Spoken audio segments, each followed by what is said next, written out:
All right, we're here today with Peter Slom at the Rhode Island Training School to talk about Peter's experience and also his work advocating around criminal justice reform and with the Family Life Center.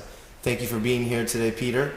Just wanted to begin, if you could tell folks your story of how you got here.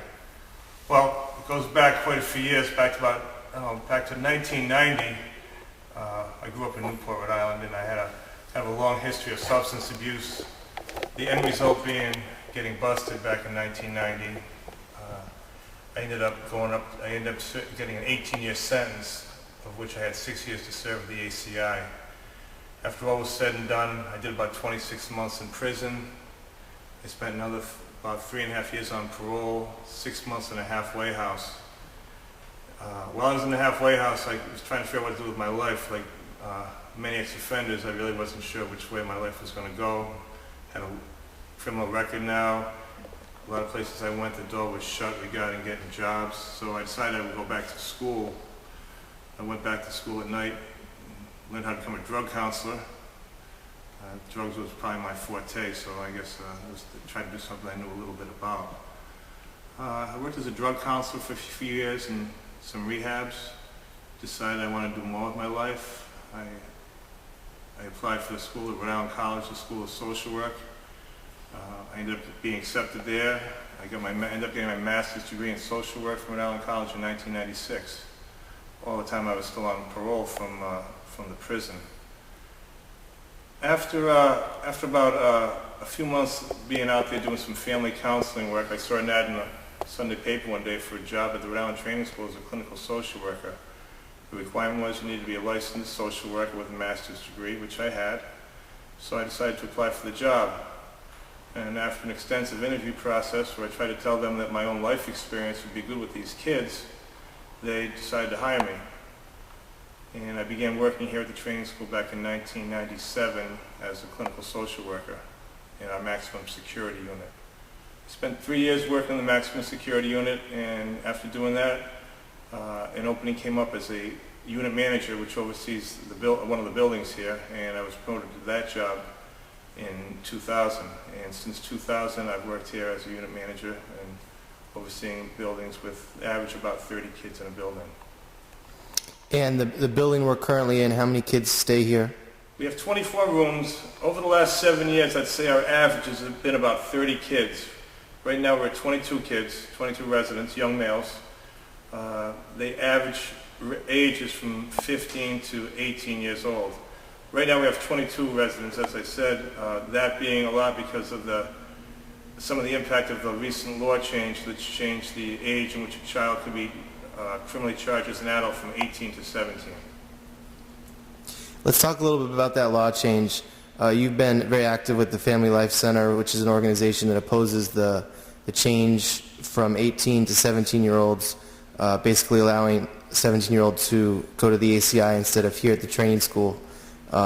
Why do you support repealing that change?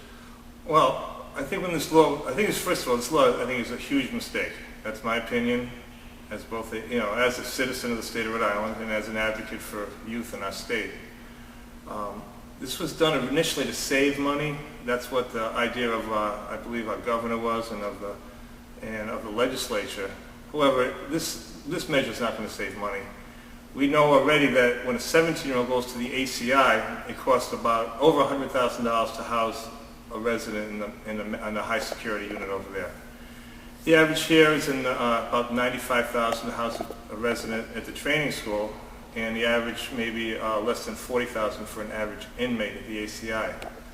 However, over here at the training school, we provide a full-time school, an accredited school they go to when we give them treatment in all their spare times.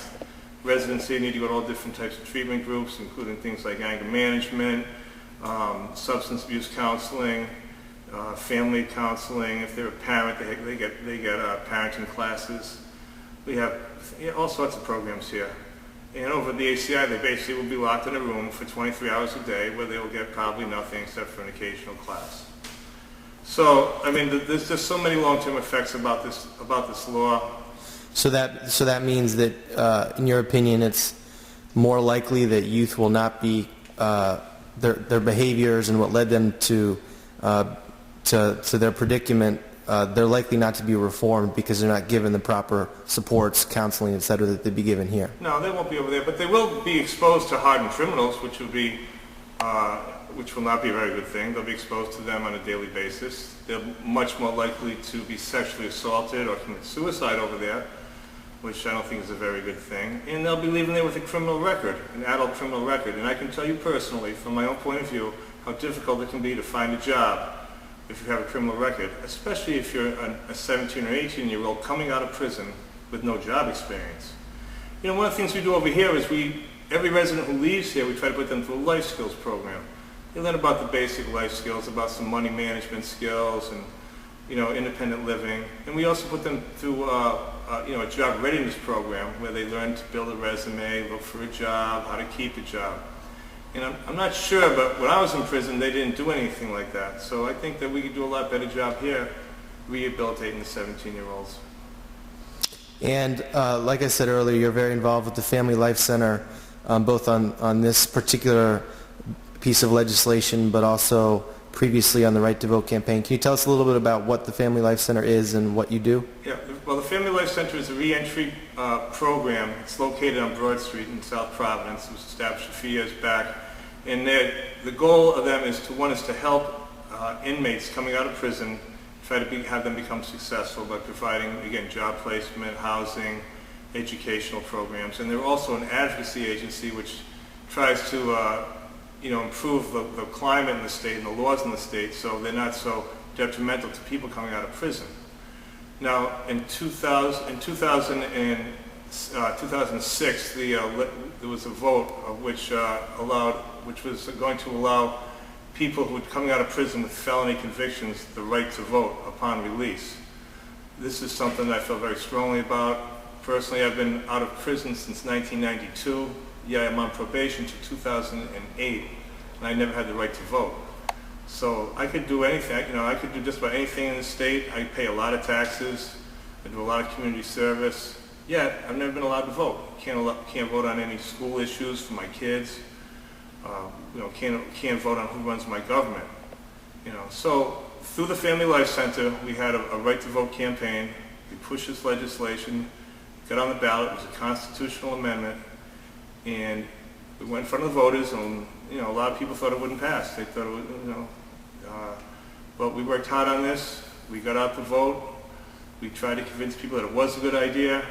And lo and behold, despite some strong opposition, it did pass, and it's now in effect. I've registered to vote. I've voted already, and I'm going to continue to vote. And I'm going to continue in the Family Life Center, along with me, trying to get people coming out of prison to register to vote, and trying to get those people who are on probation around Rhode Island, and trying to get them to register to vote. And I think by voting, by getting people involved in the vote, they feel part of the community, and they feel like, I think that makes them more involved with the families and with the people around them, and I think it ultimately leads to less recidivism. Great. And just one final question. If you have one message for Speaker Bill Murphy or Senate President Joe Montalbano regarding this legislation around treating 17-year-olds like adults, putting them in the ACI, what would that message be? I think they made a big mistake. I think it was something that kind of went through there kind of quickly. In retrospect, it's not going to save money, but ultimately it's poor social policy. It impacts minorities unfairly, and it doesn't just have, to them, it doesn't just have an effect on those serious criminals. If a 17-year-old commits a serious crime, they can be waived through the family court and charged as an adult.